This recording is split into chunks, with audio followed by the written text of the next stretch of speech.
Welcome back to another episode of the NES Experience. Thanks for tuning in and make sure to like and subscribe to our podcast. We appreciate the support. This episode, we are going to be talking about icing your injuries and heating your injuries. It is the dog days of summer we're about to get into. August is coming up right around the corner. We're actually going to be releasing this first couple of days in August. It's July 30th, Sunday fun day right now. But yeah, as summer keeps rolling, we're going to be talking about ice cream. You scream, we all scream for ice cream. Ned, we've been seeing a lot of social media videos, people jumping in the ice bath, a lot of sponsored ads. You want to tell us a little bit why we're doing this podcast episode, why we're talking about ice? Yes, we're in the heat of the summer right now, and everybody we have a blend of things going on. We got summer college baseball league, where they play a 44 game season in 7 weeks, 8 weeks, and they're beat down. You have basketball players right now doing AAU that are trying to manage training, um, and basketball performing at a high level. And then with football, we have the guys going through their summer camp series. So it's their body's ability to recover and rebound and perform at a higher level, on a weekly basis. Or unfortunately, what we're seeing is on back-to-back days or with 24 hours notice. So with all of this going on, and my place doesn't have air conditioning, I was like, all right, we need to cool these guys down. Obviously, as much as it hurts my stomach to be all about some sponsored ads and their gimmicky bullshit. One popped up. It was called the product is called the Ice Pod, which is basically a portable way to do ice baths for a cheap price. So we bought a couple of them for the facility, and we are going through way too many hundreds of pounds of ice a week. And I did one myself. And so what kind of triggered this whole podcast is, we're doing it. We might as well talk about it, because I occasionally get my trolled comments of, oh, you see a sponsored ad and now you're doing something. But the reality of it is I started using ice therapy, cryotherapy in 2003 at IMG Academies. And we were big on, we would go from an ice bath, we would do a contrast from an ice bath to a jacuzzi. So you get your maximum cold temperature to your maximum warm. The bigger the contrast, the better the performance. So we were always, and it's kind of easy when you're around water. So we would do, pool mobility sessions, a lot of hot, cold contrasts, ice baths. It was a very, they just had everything there that you needed to be able to do it. And I used ice for that, continued on when I moved out to the East Coast, and we were Velocity and Trumbull. We did a lot with ice baths. So this is not Ned doing some gimmicky sponsored ad. This would be Ned just, using one of the tools in the toolbox that was used before. But what kind of brought it all about was, you see something, it makes sense. And it's been great for people. And we use it a lot for where we'll hit them with an ice bath after they lift, and then they're going to have to play, a baseball game. Or we use them a lot to prepare the guys for their camp. So the day before, morning of, that CNS reactivation, it's a good way to allow for you to perform at a high level for your sport, but still get the work in the weight room. So it's a good kind of shock of the system. It raises dopamine levels, so that it helps with, training as a stressor, all the skill work's a stressor. So, and that all has to be managed. So, I don't want to say that getting ice baths might help with anxiety, depression, and stress, but it kind of does. It's pretty damn refreshing. Recovery time. So 15 years ago when I used ice, we would do it for 25 minutes. So what we're doing is we're making them a little bit colder, shortening the duration. So 10 minutes or under, you would just get a little little pool thermometer to test the water, 50 to 59 degrees. 50 is really cold, 59 is good for like beginners. So we're using it to help recover, from the day in, day out grind. And then we also like it. It helps with the lymphatic system and your immune system. So doing all this excessive amounts of training and playing an overtrained state increases your chance of getting sick. So if we can give the lymphatic system a shot, it's going to help with immune support and keeping guys healthy. If you're gaining weight, you get sick. It's hey, you've signed up for 7 pounds of mostly fake weight loss, but the psychological mind fuck that occurs with a weight gain guy who gets sick is, I mean, you should really film it.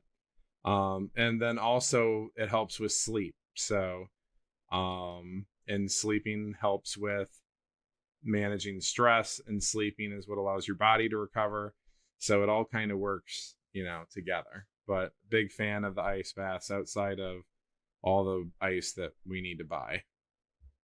What's your ice bath history story? I'm sure you're for 'em. Go ahead.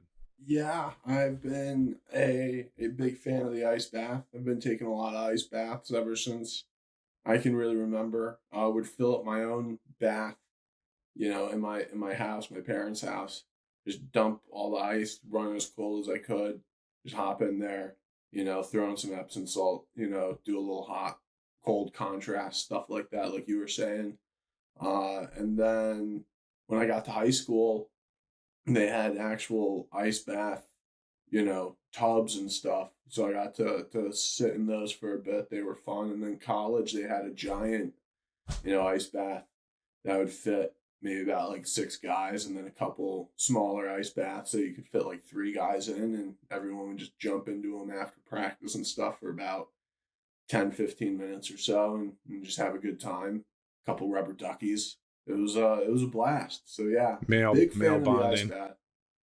Oh yeah, a lot of male bonding when you go 3 guys in one of those small tubs. So Yeah, so I definitely recommend checking them out. It's a good product. You would think it wouldn't work. I don't see how they made it work, but it works really well. But in-house, just going over some other things that we do for our athletes, or you could do them for yourself. But cold showers are good. Cold showers in the morning. The hardest part about it is, because I have done them before, they suck. So it is a mind over matter thing. It's one of these things, like, once you just do it, get through the first 30-60 seconds of super annoying, and then you're like, wow, it has legs on it. 4 hours later, you just feel better. But definitely recommend doing that. We do a lot with, so like if you go to the NFL combine or an NBA combine and there's specific times and dates, camps, my guys are supposed to be in the hotel room that morning. We do foot ice baths. So all you got to do is take the dirty hotel garbage can, fill that bitch full of ice, dump it all in the tub, plug it up. And then in the morning, you just go ankle deep in it. A lot of nerve endings in the feet. It wakes everything up. Same concept without having to get all wet and have to change. Just 20 to 30 seconds in and out. And that's another good thing, the foot ice baths, for if you are going to lift and then you're going to go on court or go, perform whatever you need to do. Doing it before the SATs, doing it before a big board meeting.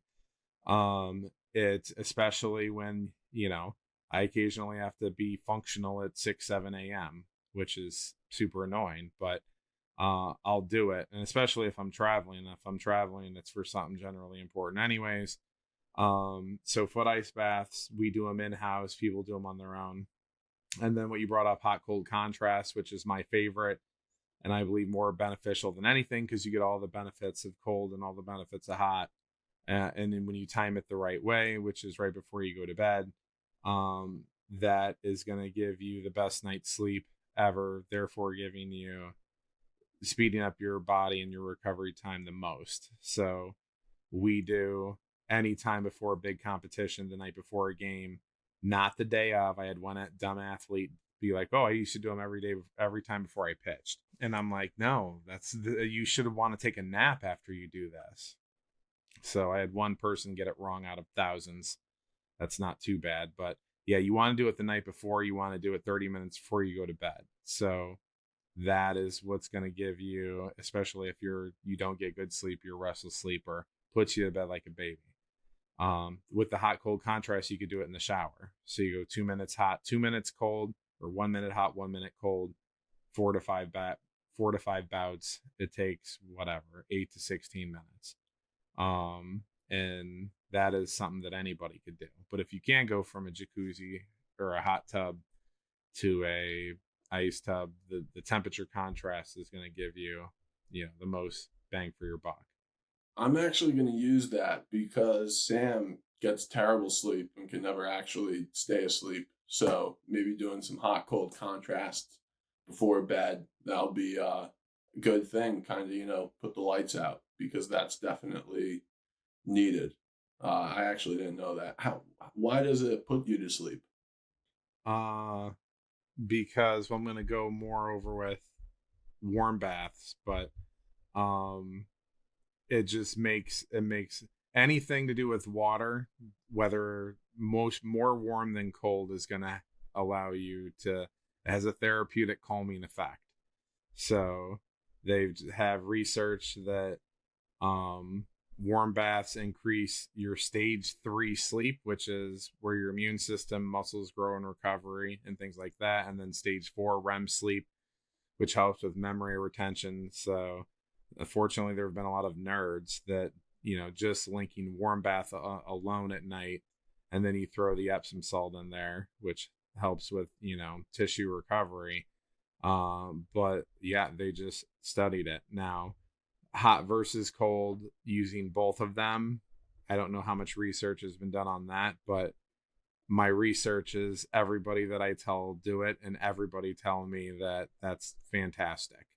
So there's nobody that said that they didn't have, I mean, look, very, very, very small percentages. So, but I mean, more oxygen, you're going to get better sleep.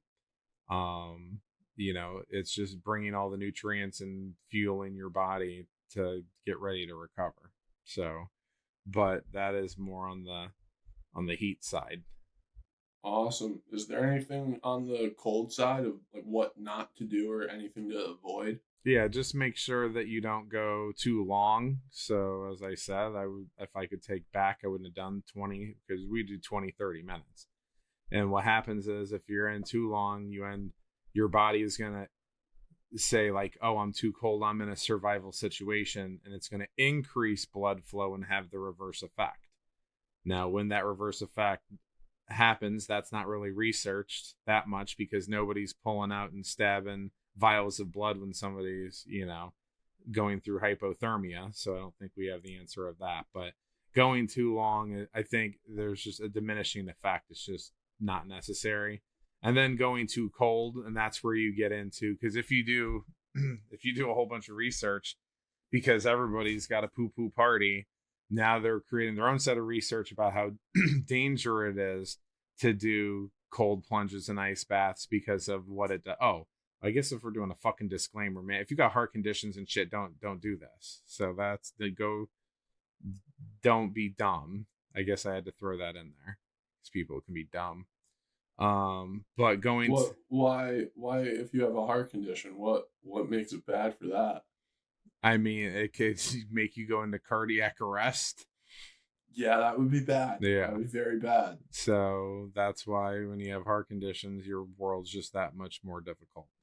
But don't go too cold, because people, I mean, even in this 50 degree, it's like people, when you go in, like, the whole part of this is teaching your body to calm down in a stress situation. So the most common thing is people get in and they go, oh my God. And it's just that holy shit freak out. And that's why in all those videos, the first thing you hear me say is slow, deep inhale through the nose, breathe out through your mouth.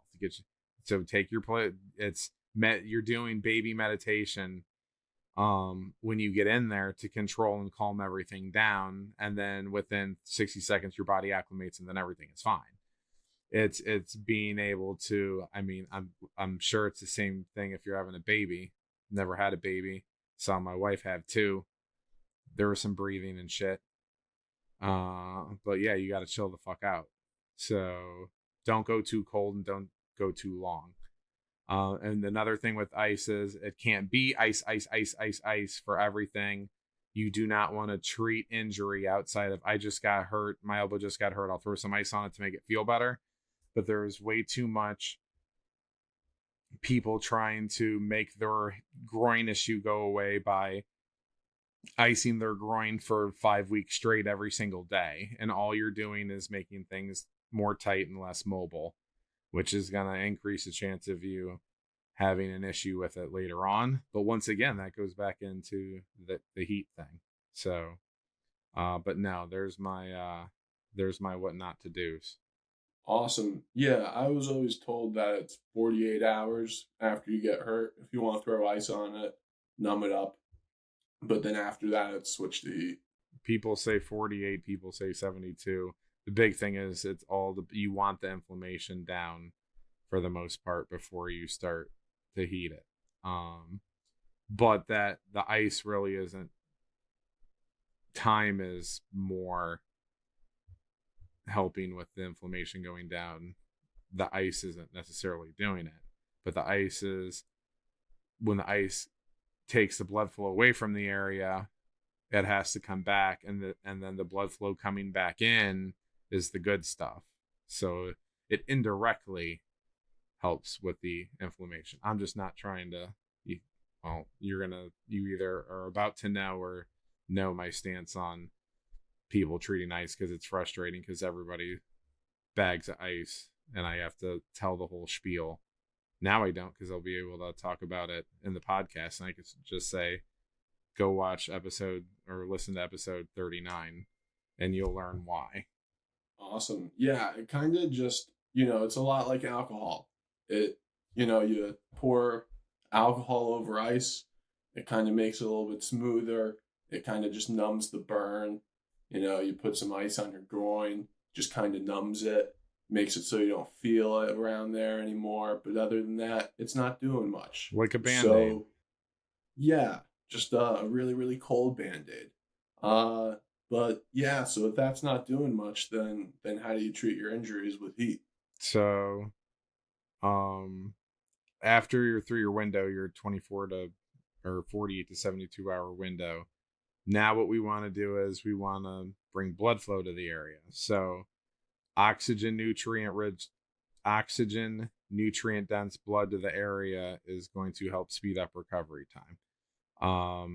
When you look at growth hormone, which is pretty important for repairing injured muscles and building muscles, though any type of anabolic hormone also is going to get delivered when you put the heat on.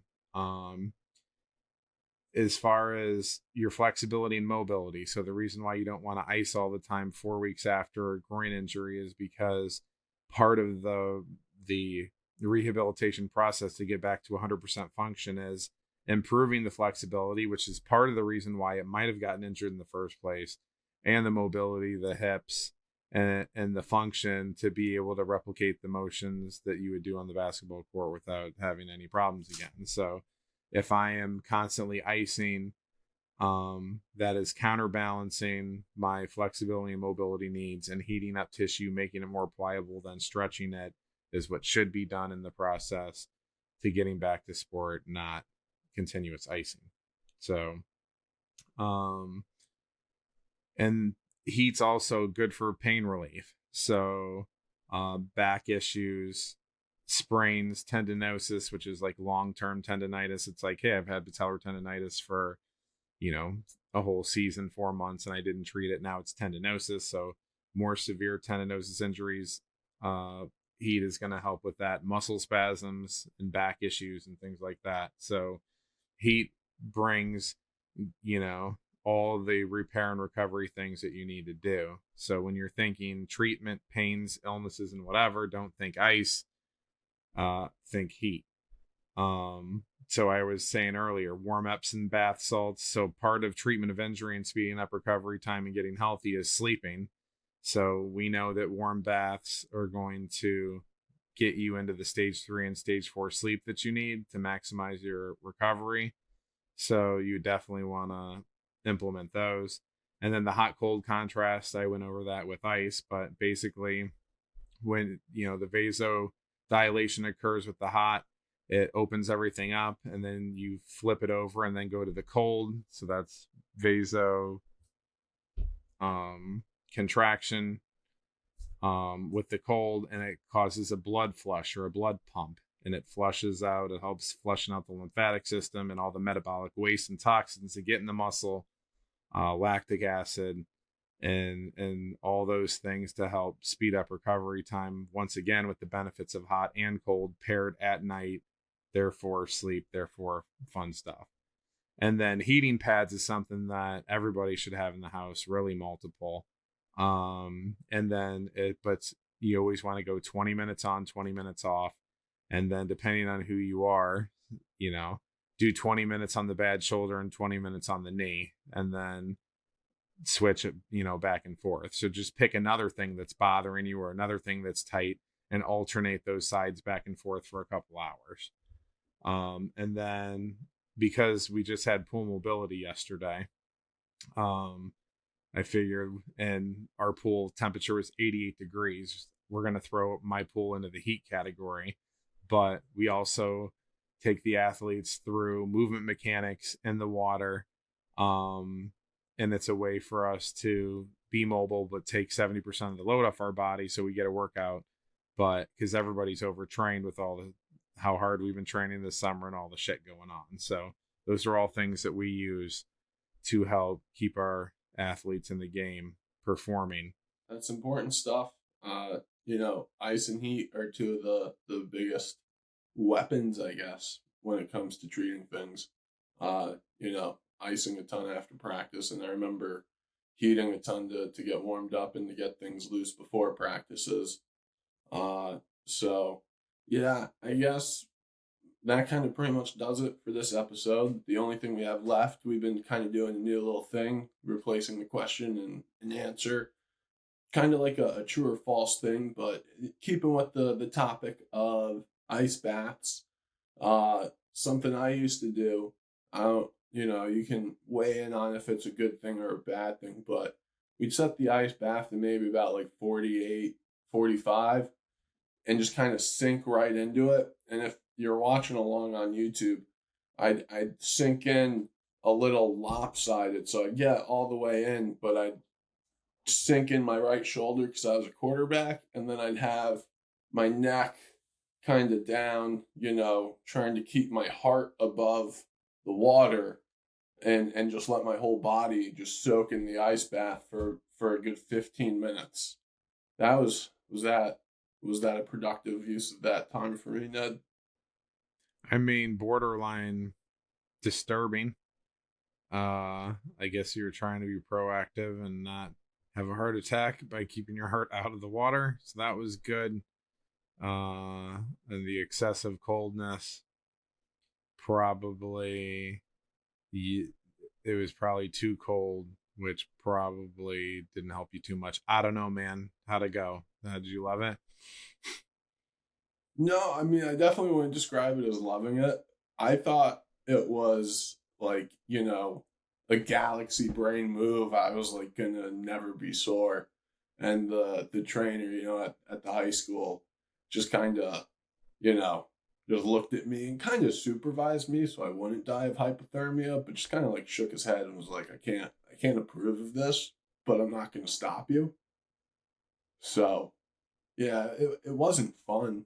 Yeah, no, just add that to the list of top 25 dumbest things you did as an athlete. Good stuff, good list. So yeah, next episode on the NES experience, 2 weeks from now, we will be talking about a topic where you're always being evaluated. And until then, make sure to like and subscribe to our podcast. We appreciate you guys listening. And is there any final message you want to leave the listeners and viewers, maybe both of them, at home as we head into August? See, it's funny that you say that, since I told you 27 fucking minutes ago that the big takeaway was don't ask me if I have anything else to say, because I don't. All right, we will see you guys in 2 weeks. It's the NES experience. How come you never want to leave a little thing for the people?